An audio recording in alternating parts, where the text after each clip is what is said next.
plateau d'Accès Direct, votre rendez-vous d'actualité et d'information en Savoie-Mont-Blanc. Nous sommes le jeudi 8 novembre 2018. C'est parti pour 45 minutes de belles rencontres. Au programme ce soir, je recevrai dans un premier temps Alexandre Molin, le nouveau président des Domaines skiables de France. Il répondra à mes questions. On découvrira ensuite Pop, Life and Spirit, un nouvel endroit zen à Annecy-le-Vieux. Et en fin d'émission, focus sur un projet qui vise à lutter contre le harcèlement scolaire avec sa créatrice Coralie Chaffanjon. Mais avant d'accueillir mes invités, Victoria. Salut Victoria. Salut Seb.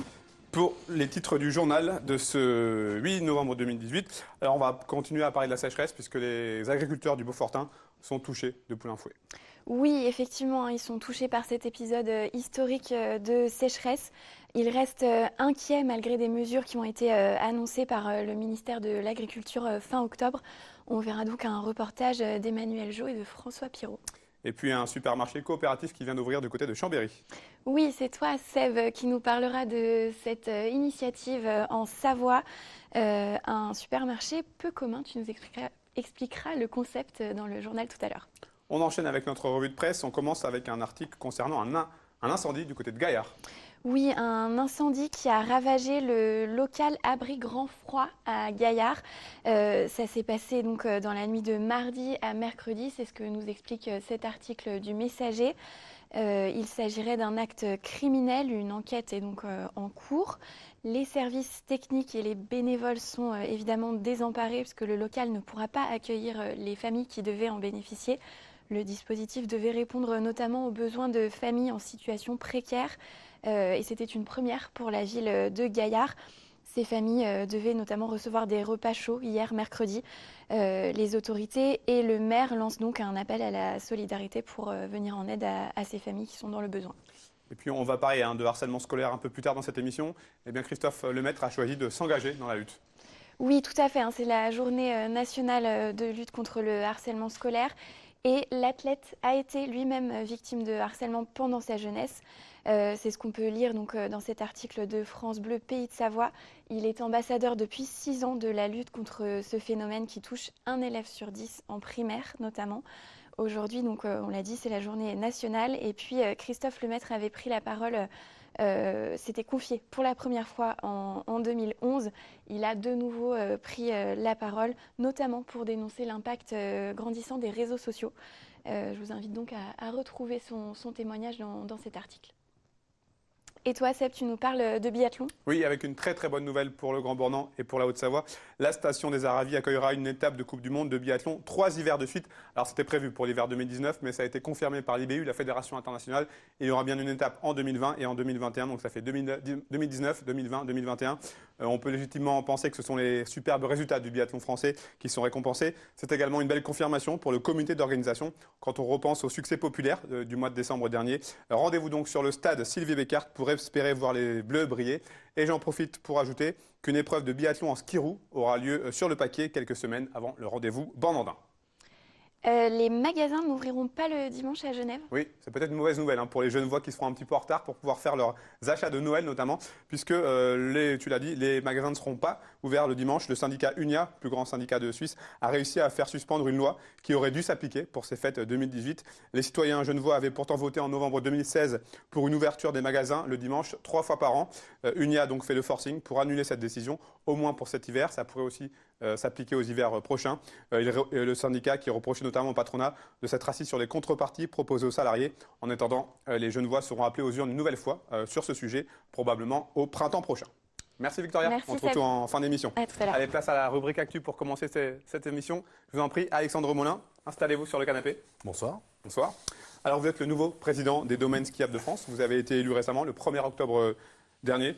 Avant toute chose, est-ce que vous pouvez nous rappeler ce que sont les Domaines skiables de France? Alors, Domaines skiables de France, c'est le syndicat professionnel qui réunit tous les exploitants français de domaines skiables, c'est-à-dire toutes les personnes qui organisent la magie et le rêve qu'on vend en montagne. Alors, vous succédez à Pierre Lestas, qui aura effectué 3 mandats successifs, soit 9 ans. C'est un lourd héritage de passer après lui? Oui, c'est un lourd héritage. Aujourd'hui, DSF marche très bien grâce à Pierre, grâce à tous les collaborateurs qu'on a dans notre chambre professionnelle. Et on a envie de faire aussi bien que son prédécesseur. Si ce n'est mieux, on va essayer. Et on va mettre beaucoup de motivation pour défendre l'intérêt des stations de ski françaises. Alors, qu'est-ce que ça représente pour vous, le fait d'avoir accédé à ce poste? Écoutez, c'est se mettre au service de ses collègues de travail parce qu'on est tous patrons de stations de ski, c'est pouvoir défendre l'économie de la montagne, parce que l'économie de la montagne est très bénéfique sur nos territoires. On parle de plus de 70 000 emplois sur la Savoie et la Haute-Savoie. C'est le rêve à l'international. Les stations françaises sont les plus belles du monde. On fait rêver, on vend et on participe à l'économie de nos territoires. Sous quel signe est-ce que vous avez prévu de placer votre présidence? Écoutez, c'est demain de créer un modèle économique pérenne, permettant à toutes les stations de vivre, de se développer, de continuer. Et attention, quand je parle de développement, ce n'est pas du développement à outrance. Chacun a son modèle, chacun a sa manière de faire. Et nous devons demain permettre à chacun de progresser, de s'installer dans la durée et de durablement, sur le territoire, créer une richesse partagée. Le modèle économique aujourd'hui, il n'est pas pérenne? Le modèle économique est difficile en France. Nous avons beaucoup de contraintes, nous avons énormément de contraintes, beaucoup plus que nos confrères étrangers. Et aujourd'hui, nous devons avoir des facilitations. Car aujourd'hui, dans les stations de ski, quand 1 euro est dépensé dans le forfait, c'est 7 euros qui sont dépensés sur le territoire. Nous sommes des activités dont le chiffre d'affaires pénètre énormément le département, le territoire et permet un développement permanent. Alors, quelles seront vos priorités pour les prochains mois, là, pour la saison qui va s'ouvrir? Pour la saison qui va s'ouvrir, c'est vrai qu'avec une passation au 1er octobre, beaucoup de choses sont déjà en place. On travaille aujourd'hui sur des difficultés législatives, mais demain, on met en place aussi pour les années suivantes, parce que c'est vraiment notre priorité, un schéma d'accompagnement, de simplification et d'anticipation de notre métier, car nos collègues, nos adhérents, ont besoin que nous soyons à leur côté dans leurs besoins quotidiens, dans toutes les contraintes qu'ils peuvent voir. On a aujourd'hui un vrai besoin de pouvoir simplifier notre modèle économique, car aujourd'hui, il est en France beaucoup plus compliqué qu'ailleurs d'investir et de permettre un développement territorial bénéfique à tous, et d'anticiper l'avenir, demain, quelle sera la clientèle, comment on va créer la nouvelle clientèle du futur, les jeunes de 10 ans aujourd'hui, comment ce sera des passionnés de ski dans 10 ans, et comment ils seront moteurs aussi pour apprendre à leurs enfants à skier. Vous avez 37 ans, vous êtes jeune. Vous comptez amener votre jeunesse dans cette vision de la montagne de demain? Écoutez, je ne sais pas si ma jeunesse va avoir une vision différente, mais en tous les cas, j'aurai de l'énergie à revendre pour permettre à ce qu'on améliore notre mode de fonctionnement, qu'on améliore notre impact encore sur nos territoires et surtout de le faire savoir. Parce qu'aujourd'hui, si vous prenez les domaines skiables, par rapport à une industrie, les encaissements que l'on fait sont beaucoup plus redistribués sur le territoire local. À l'orée de la saison hivernale donc, qui va bientôt démarrer, comment est-ce que vous jugez la situation des stations de ski en France? Écoutez, je n'aurai pas l'orgueil de juger les stations françaises. Je pense qu'elles font partie des plus belles du monde. On a le plus beau domaine skiable du monde, le plus grand en France. Tout le monde est prêt, tout le monde a des starting blocks. On vend un charme à la française, on vend un savoir-faire et on n'attend plus que les clients et la neige qui va arriver d'ici quelques jours, on l'espère, pour pouvoir lancer une très belle saison d'hiver. Lors de votre élection, vous avez déclaré que vous souhaitiez remettre au centre des préoccupations le client et non le maire ni l'exploitant. Ça veut dire quoi? C'est-à-dire qu'aujourd'hui, ce n'est plus le cas? Non, alors aujourd'hui, le système français fait que nous sommes des délégataires de services publics.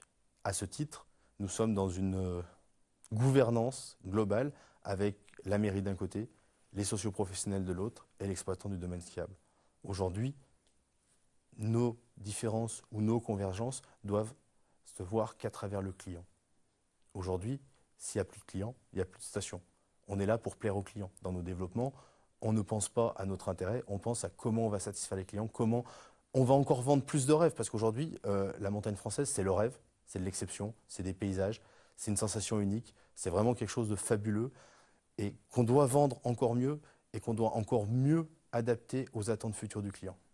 La France n'est plus première destination mondiale en ce qui concerne le tourisme d'hiver. Comment faire pour reprendre ce leadership à l'Autriche?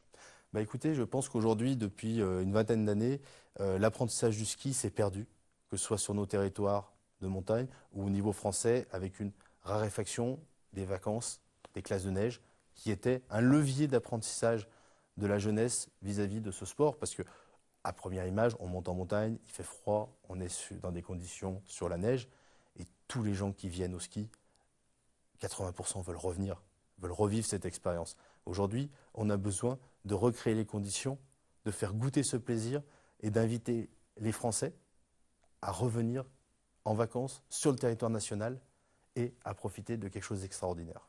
Les stations n'ont pas hésité à investir cet été avec pas moins de 40 nouvelles remontées mécaniques. C'est plutôt bon signe, ça va dans votre sens? Mais bien sûr, aujourd'hui, il y a un renouvellement permanent, on a une amélioration de l'offre. On ne travaille plus aujourd'hui comme on a pu travailler il y a 20 ans en arrière. On redynamise la montagne. Et en plus, à chaque fois qu'on redynamise la montagne, on essaie de remplacer 2 remontées mécaniques par une. Donc on améliore notre impact environnemental, que ce soit sur la consommation ou sur l'impact visuel qu'on représente sur le territoire. La région Auvergne-Rhône-Alpes, dans son plan montagne, a cette fois-ci choisi de s'attaquer à l'hébergement dans les stations. J'imagine que, pareil, c'est quelque chose dans lequel vous abondez. Aujourd'hui, la situation du logement, de l'hébergement en station, c'est une vraie problématique. Bien sûr, il faut aujourd'hui que nos hébergements continuent à évoluer, prennent le niveau des attentes des clients, qu'on sache aujourd'hui sur des classes de neige, des bâtiments qui ont eu une vie, une histoire, remettre un beaucoup de frais et répondre aux nouvelles attentes. Une dernière chose sur la météo, on sait que les derniers hivers ont été plutôt inégaux, avec des hivers sans neige et des hivers avec de la neige en abondance. Quand on est professionnel du métier, comment est-ce qu'on appréhende les prochains changements climatiques, les prévisions? Écoutez, les prochains changements climatiques, je ne suis pas devin, donc je ne peux pas vous le dire. La météo, elle a toujours été relativement compliquée. Depuis des décennies, on a eu des hivers très enneigés, d'autres beaucoup moins. On travaille avec. Et au contraire, des fois, quand il n'y a pas de neige, c'est là où on voit toute l'excellence de la montagne française, qui sait garder un produit, qui sait garder un phénomène de qualité pour ses clients. Vous êtes un président optimiste Oui. déjà pour les 3 premières années les 3 années de votre mandat, vous êtes optimiste? Écoutez, si on n'y croit pas, ce n'est pas la peine de se présenter. Merci beaucoup, Merci. Alexandre. À bientôt. À bientôt. Allez, on passe à notre rubrique Lifestyle. J'accueille Caroline Fabre. Bonsoir. Bonsoir. Alors, vous avez ouvert début septembre, Anne-Sylvie, un lieu d'éveil à soi. Oui, Qu'est-ce que ça veut dire, un lieu d'éveil à soi? c'est un lieu où on met un peu plus de conscience dans nos vies. Un lieu où chacun peut pousser une petite porte en fonction de ce qui va résonner en lui pour trouver plus de plaisir et plus de simplicité dans sa vie aussi. Alors, le nom, c'est Pop, Life and Spirit. Qu'est-ce qui se cache derrière ces 3 noms C'est dur de trouver un nom quand j'ai monté mon projet Pourquoi un nom l'année anglais, dernière. déjà? C'est plus dans l'air du temps?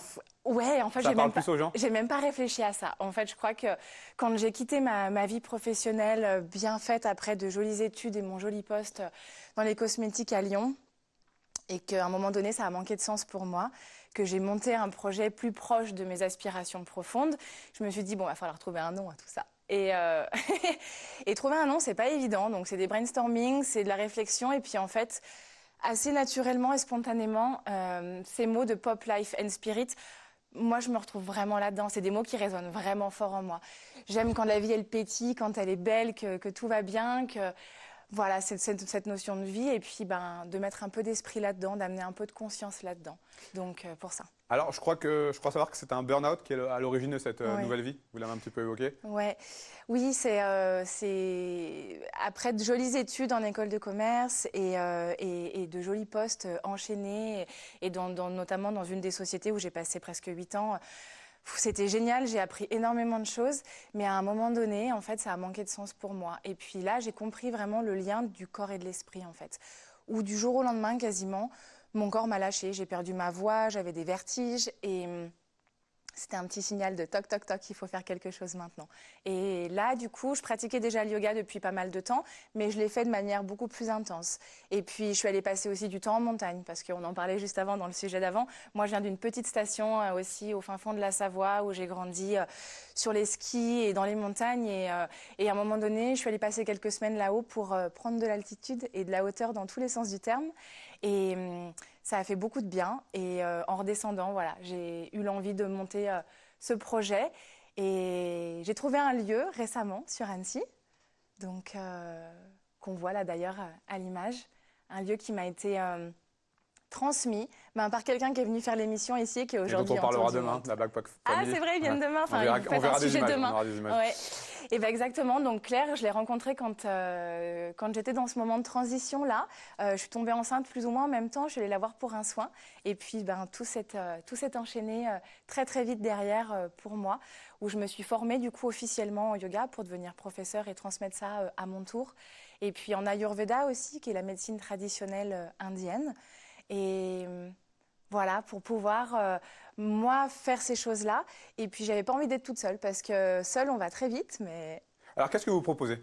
Alors voilà, aujourd'hui, donc on est plusieurs. Vous êtes accompagné de plusieurs professionnels. Oui. Qu'est-ce que vous proposez? En fait, j'ai ce centre-là et moi, je propose du yoga et de l'Ayurveda, mais il y a aussi d'autres professeurs de yoga sur d'autres styles, très complémentaires et très différents à la fois. Il y a des ateliers pour les enfants parce que la conscience commence dès tout petit. Donc des ateliers pour les enfants avec de la musique, du chant, des instruments, des percussions, de l'éveil, de l'artistique, etc. pour révéler leur potentiel et leur dire que oui, tout est possible. Dès tout petit d'avoir ça en tête, je trouve ça vraiment magnifique. Donc il y a 2 personnes notamment absolument géniales qui proposent des ateliers pour les petits. Il y a des soins énergétiques aussi. On sait que c'est dans l'air du temps et que a priori, et on sait même déjà aujourd'hui c'est le cas, la médecine de demain sera vibratoire et aujourd'hui donc on est déjà dans cette dimension-là avec des gens fabuleux qui proposent de très beaux soins. Voilà, tout un panel de choses différentes que chacun va aller explorer en fonction de ce qui résonne en lui, de ce dont il a besoin en fait. Qui sont les gens qui viennent vous voir? Elles viennent de quel horizon? En fait, il y a vraiment de tout. Il y a des gens qui travaillent, comme j'ai pu le faire à un moment donné, non-stop et qui sont sous pression et qui ont besoin de relâcher un peu la chose et qui du coup viennent faire un cours de yoga pour juste avoir ce moment à soi, ce temps de pause dans la journée. Et puis il y a des gens qui sont déjà vraiment dans cette démarche de davantage s'écouter, de mettre de la conscience dans leur vie et juste pour aller un peu plus loin, pour approfondir certaines choses. Donc c'est un public assez large, j'ai des hommes, des femmes, donc il y a les enfants, on le disait. J'ai aussi des seniors pour le yoga senior vraiment voilà fonctionne bien, ouais c'est chouette. Ils ont aussi voilà toute leur expérience qui nous amène dans leurs cours, donc c'est vraiment vraiment très sympa. Ouais. Vous revenez tout juste d'un voyage au Népal. Oui. La reconnexion a eu lieu là-bas? Ouais, alors pour le coup, l'atterrissage est un peu difficile parce que je me suis connectée complètement autrement. J'ai été loin des réseaux sociaux pendant 3 semaines et ça fait un bien fou. Et je me rends compte qu'on s'inflige des choses des fois dans nos vies aujourd'hui. Et en même temps, sans ça, moi, mon lieu pourrait pas exister, ma pratique non plus, la communication est essentielle. Donc c'est un vrai dilemme. Après, je reste convaincue que spiritualité peut totalement rimer avec ça. Il faut juste le faire avec bonne conscience et à juste dose. Donc voilà. Mais oui, ce voyage était magnifique et permet une reconnexion totale. J'ai fait un trekking notamment dans le Mustang, qui est une vallée éloignée au fin fond du Népal, dans les vallées himalayennes proches du Tibet. Et donc ça remet certaines choses à leur place. Quand on n'a pas l'eau courante jusqu'à midi ou 1h parce que le soleil n'a pas suffisamment chauffé pour nous ramener l'eau et la dégeler, ça remet les perspectives et les urgences et ce qui est important à sa juste place. Aujourd'hui, toutes les questions que vous vous posiez au moment où vous êtes lancé dans ce nouveau défi, vous avez trouvé des réponses? Oui, complètement. Je me sens... on est toujours élève et on apprend toujours, mais je me sens à ma place et je me sens sur mon bon chemin. Et le yoga et l'Ayurveda, c'est des merveilles incroyables qui méritent d'être encore plus connues et pratiquées. En France, ça vient de plus en plus. On voit au Canada, par exemple, où j'ai habité quelques mois, il y a quelques années, tout le monde pratique le yoga avant d'aller au boulot le matin. Aux États-Unis, on sait que c'est comme ça aussi. Dans les pays scandinaves, c'est pareil. Chez nous, on a toujours un peu plus de mal avec cette dimension-là. Mais même tout ce qui est un petit peu plus spirituel, la France est toujours un peu... Et pourtant, malgré tout, il y a une démocratisation de tout ça. Il y a une espèce de taux vibratoire qui s'élève aussi. Et on se rend compte que les gens, ça les intéresse. Et que c'est pas seulement on est marginal et c'est des trucs de babacool des années 70. Non, aujourd'hui, c'est vraiment au contraire accessible à tout le monde et c'est ça aussi que je veux montrer. C'est vraiment accessible à tout le monde et on n'est pas des yogis qui mangeons que des graines et qui bouvons que du kéfir ou des choses comme ça, pas du tout. On rappelle l'adresse de Pop Life and Spirit? Oui, c'est avenue du Pré de la Danse à Annecy-le-Vieux, juste à côté de la mairie. Un petit lieu tout cocon, on a pu voir les photos. Il y a une page Facebook aussi, Pop Life and Spirit, où toutes les infos, les événements sont indiqués dessus. Merci beaucoup, Caroline. Merci à vous. À bientôt. Bonne continuation. Allez, on termine cette première partie consacrée à mes invités avec la rubrique Initiative. Et j'accueille Coralie Chaffanjon. Bonjour. Bonjour. Alors, vous êtes étudiante. C'est ça. Vous êtes la créatrice du projet Émilie, étudiante en 3e année au Gobelin sur le campus d'Annecy. Expliquez-nous en quoi consiste ce projet. Alors du coup, c'est un projet qui vise à lutter contre le harcèlement scolaire de manière ludique et immersive. Donc le principe, en fait, ça marche en 2 temps. On a d'un côté une application mobile et de l'autre côté un journal intime qui est celui de l'élève victime de harcèlement qui nous permet en fait de révéler grâce à de la réalité augmentée les actes des choix faits du coup par l'utilisateur. Quel a été le point de départ de ce projet? Qu'est-ce qui vous a poussé?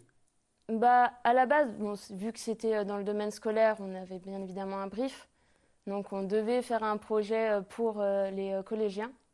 Et après, moi, ce qui m'a poussé vraiment à faire ce projet, c'est que bah, j'ai moi-même été et victime et j'ai participé à du harcèlement. Et du coup, je me suis dit que enfin, c'était vraiment un sujet qui a un impact fort sur la vie des élèves jusqu'à ce qu'ils deviennent adultes et après. Et que en tant que graphiste et designer, on a vraiment quelque chose à faire pour changer les moyens de sensibilisation. Euh, Approcher cette thématique, cette problématique du harcèlement scolaire d'une façon ludique, ça permet de voir plus large. Bah, en fait, ça permet d'être complètement actif dans l'expérience. C'est-à-dire que quand on fait du coup des campagnes de sensibilisation, souvent on a juste une personne qui vient nous parler du problème et ça s'arrête là. Alors que dans mon expérience, l'élève rentre dans une conversation de classe où il joue son propre rôle. On l'invite du coup à faire des choix qui auront un impact direct dans le journal. Et du coup, l'utilisateur va voir en fait l'impact de ses actions. Et du coup, il pourra plus dire bah, je ne me rendais pas trop compte de ce que je faisais, parce que là, il le verra vraiment. Quelle était l'importance de votre rencontre avec Éric Viennot, un des pionniers du jeu vidéo en France? Ah bah, l'importance, elle est énorme, parce que du coup, c'est devenu mon producteur. Et c'est grâce à lui aussi que ce projet va voir le jour, sûrement. Parce que du coup, bah voilà, moi je suis étudiante encore, donc tout cet aspect plus financement et campagne de crowdfunding ou autre, je ne les maîtrise pas trop. Et sans lui, le projet serait resté au stade scolaire. Alors pour en venir aux deux médias qui sont disponibles, donc un livre augmenté et une application, comment est-ce que ça se déroule très concrètement? Concrètement, vous commencez avec l'application. Vous avez une conversation comme Snapchat ou Messenger, où on a tous les membres de la classe qui vont échanger.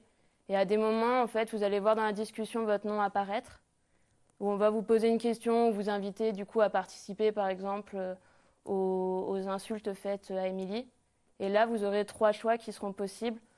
Un qui sera du coup plutôt positif, un plutôt négatif, et un qui sera de ne rien faire. Et en fait, le principe, c'est de montrer vraiment que le fait de ne rien faire, c'est aussi participer au harcèlement.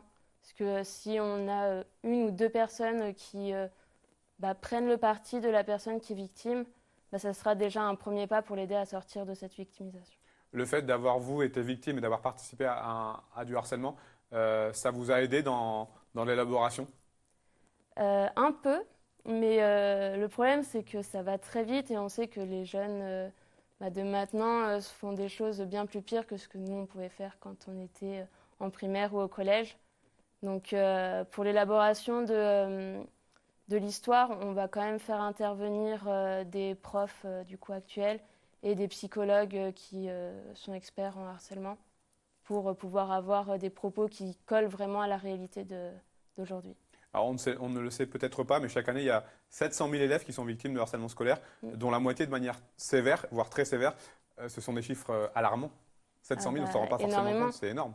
C'est pour ça d'ailleurs qu'on fait aujourd'hui la journée National, ouais. nationale voilà, contre le harcèlement, parce que c'est un fléau qui touche quasiment tous les établissements. Je pense qu'on a tous été au moins une fois dans notre scolarité face à des actions de harcèlement. Et c'est un fléau auquel on n'arrive pas du tout à trouver des solutions et on n'arrive pas à aider en fait les jeunes qui sont dans cette situation et qui se replient dans leur silence et qui n'arrivent pas en fait à appeler à l'aide. Et voilà. Comment est-ce que vous avez fait, vous, pour sortir de cet engrenage? À la base, je n'étais pas la victime, enfin la première victime. En fait, justement, j'ai pas voulu suivre le groupe et j'ai décidé d'aller du côté de la nouvelle arrivée dans la classe. Et donc après, on s'est retrouvés deux face à Au tous. reste du monde? Mais au moins, on était deux. Donc c'était plus facile et puis ça restait, enfin c'était pas horrible quand on s'est pas fait taper non plus. C'est juste qu'on a toute une classe contre nous. Mais c'est vrai que petit à petit, quand chaque jour on a une nouvelle chose qui nous arrive dessus, c'est un peu dur, mais en soi, moi personnellement, ça m'a pas trop affecté et ça m'a pas atteint sur toute ma scolarité. Mais dans d'autres actes que j'ai vus, bah, voilà, enfin, j'ai vu des élèves partir et changer d'établissement à cause du harcèlement. Du coup, c'est un peu grave, Ce, quand même. ce lundi était diffusé sur TF1, Le jour où j'ai brûlé mon cœur, Oui. un téléfilm sur le harcèlement scolaire. Je ne sais pas si vous avez Oui, pu je le l'ai voir. regardé, oui. L'audience était au rendez-vous, preuve que c'est quelque chose qui intéresse les Français. Oui, bah, ça intéresse les Français. Vous l'avez senti dans vos travaux? Complètement. Et quand on en parle justement du projet, tout le monde est touché. Parce que bah, si on est parent, on est forcément touché parce qu'on se dit que ça peut arriver à notre enfant. Si on est jeune, on est forcément touché aussi parce qu'on le voit de manière active autour de nous. Du coup, c'est vraiment quelque chose qui touche bah, tout le monde au final. Votre cursus s'inscrit dans le programme de la CCI Formation, Oui. qui forme chaque année 3000 étudiants au métier du digital. Un mot justement sur cette formation?